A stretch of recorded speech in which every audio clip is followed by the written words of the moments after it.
Our third speaker is Eric Harmon. Eric currently serves as a city councilman in Uricsville, where he advocates for increasing economic development, robust infrastructure, cleaner neighborhoods, and fiscal responsibility. Eric has recently elected to the Uricsville City Council and took office January 2018 as Ohio's youngest office holder at the age of 19. Born and raised in Uricsville, Eric is a proud graduate of Claymont High School. He is currently studying political science as a junior at Kent State University at the Stark campus in North Canton. He was awarded the West Point Leadership Award and was also twice invited to attend Propel, Ohio with U.S. Senators Sherrod Brown and Rob Portman to discuss issues of poverty, education, and economic development. Please help me welcome Eric to the stage.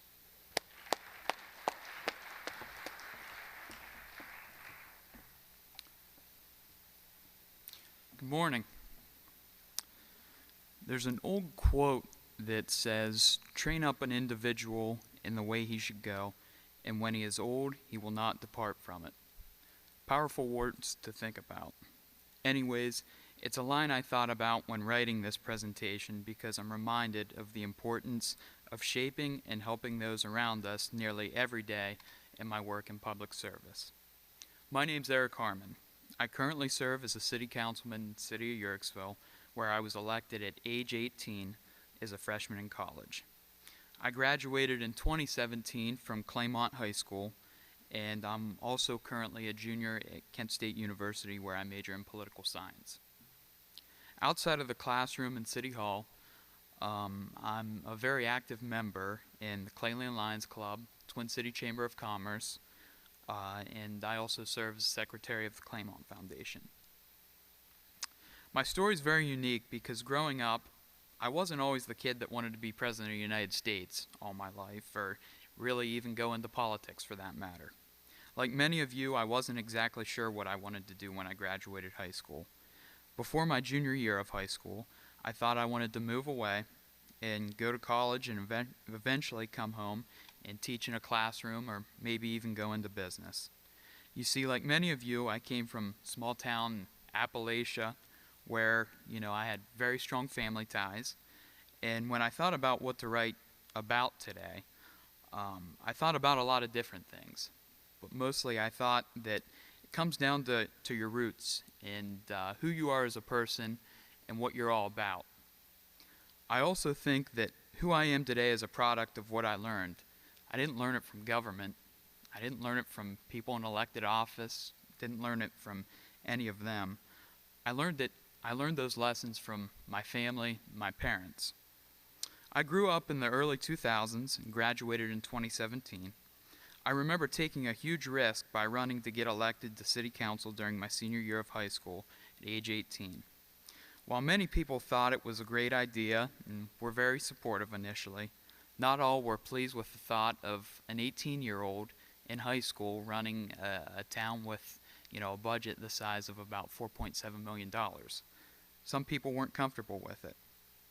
It wasn't always the easiest thing being a young person in politics, certainly not during an election. And fortunately, I had a strong support system from my family. And I remember the words of encouragement from my family, and especially my grandpa at the time, who was always quick to remind me of my family story. My family and my grandpa actually grew up in, very ethnic background, were Serbian, and moved here during the Depression to Tuscarawas County. At that time, the city of Uricsville was notable for having 6 clay plants at the time, formerly known as the clay capital of the world. And at that time, while things in the country were economically depressed, actually in the Twin Cities, we did quite well with 6 clay plants and also the railroad in the village of Denison. It's important to note as well that because of the clay yards and the railroad at the time, the Twin Cities were very diverse in terms of ethnic groups. especially for a rural area.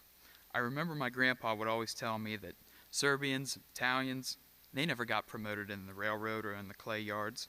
Whenever a job opened up, gave them the opportunity to move up, they were always looked over. That was common practice.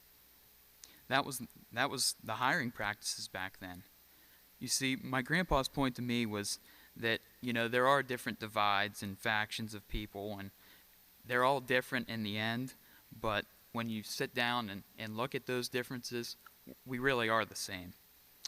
During his youth, like I said, the classic barrier for my grandpa was his ethnicity and background, being a Serbian and not speaking a whole lot of English. Although not to the same extent, for me, at this point in the campaign, it was my age.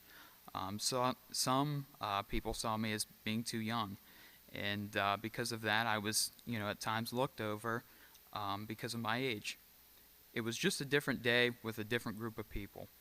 But as it did with my grandpa, through hard work and perseverance, everything worked out eventually.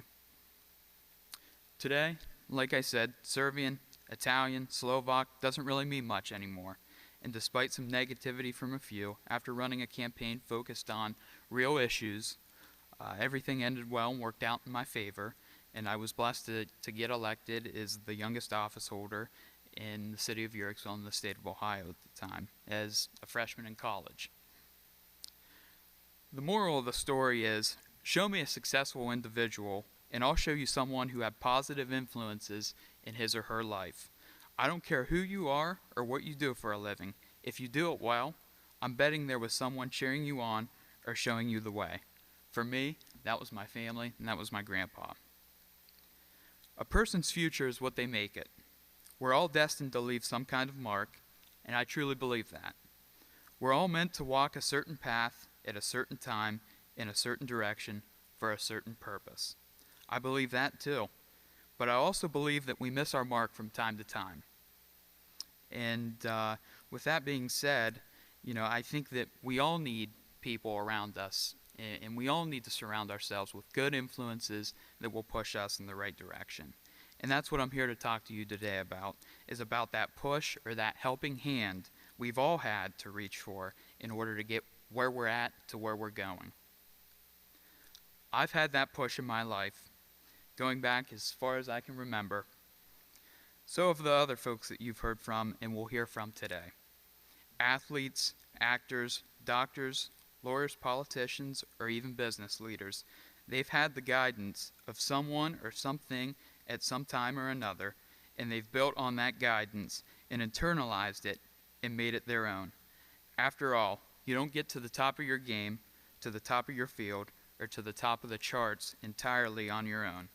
Every single one of us has a story to share, and every one of us looks back on a family member, coach, teacher, or mentor that sent us straight and steered us right. It doesn't matter if you've gone on to become a ball player, a firefighter, or even president of the United States. If you've achieved any kind of real and lasting success, if you've made any kind of difference, it's because there was probably someone there rooting you on and helping you point the way. I was really blessed to have my grandpa and a number of other influential people take an interest in me at a very young age. I've been lucky to have several mentors in public service, others who have helped me in ways that only they know. That's why it's very important to seek the advice and support of others in your field. Make connections with those who have similar interests as you. Your path to purpose is important, and each of our success relies upon the people we surround ourselves with. But most of all, never let someone tell you can't do something because of your background or because you're too young. Always listen and seek guidance from the folks that will point you in the right direction, because they ultimately have your best interests at heart. And I'll leave you with one final quote before I conclude, from Lou Holtz, that once said, "Ability is what you're capable of doing. Motivation determines what you do. Attitude determines how well you do it." Just remember, folks, always be enthusiastic. Get passionate about. Find something you're passionate about and hit the ground running. With that, I thank you very much for listening and enjoy the rest of the day. Thank you.